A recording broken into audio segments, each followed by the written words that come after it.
సాంబ్రాణి ధూపం ఏ రోజు ఏం ఉపయోగం అంటే సాంబ్రాణి ఇంట్లో వేయటం వల్ల ఎలాంటి ఉపయోగాలు ఉంటాయంటే ధూపం వేయటం ద్వారా ఇంట్లో నెగిటివ్ ఎనర్జీ అనేది ఇంటి నుంచి తొలగిపోతుంది. అలాగే ఆదివారం పూట ధూపం వేస్తే ఆదివారం పూట గుగ్గిలంతో సాంబ్రాణి ధూపం వేస్తే ఆత్మబలం కానీ సిరి సంపద కానీ కీర్తి ప్రతిష్టలు కానీ అలాగే రాముడు మరియు సూర్యుని అనుగ్రహం లభిస్తుంది అన్నమాట.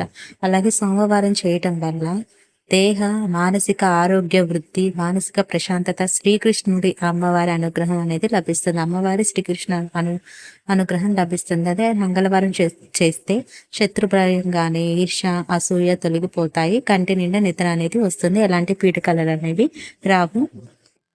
అలాగే ఇంకోటి ఏంటంటే కంటి దృష్టిలో పాలుండవు అనమాట. అంటే కంటి దృష్టి అనేది మనకి రాదు. అదే అప్పుల బాధ తొలగిపోతుంది. నృసింహస్వామి ఆంజనేయ స్వామి అనుగ్రహం లభిస్తుంది. బుధవారం చేస్తే నమ్మక ద్రోహం కానీ ఇతరుల కుట్ర నుంచి తప్పించుకోవటం, పెద్దల మహానుభావుల ఆశీస్సులు లభిస్తాయి. అలాగే ఆర్థిక అభివృద్ధి ఉంటుంది. శ్రీకృష్ణుని అనుగ్రహం లభిస్తుంది.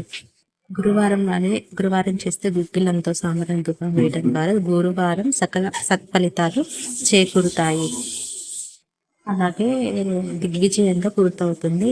త్రివిక్రమ స్వామి అనుగ్రహం లభిస్తుంది. శుక్రవారం చేస్తే లక్ష్మి కటాక్షం చేకూరుతుంది. శుభకార్యాలు చేకూరుతాయి. అన్నింటి విజయాలు ఉంటాయి. శనివారం సోమవారం తొలగిపోయి ఈ వెంకటేశ్వర స్వామి ఆశీస్సులు ఉంటాయి అన్నమాట.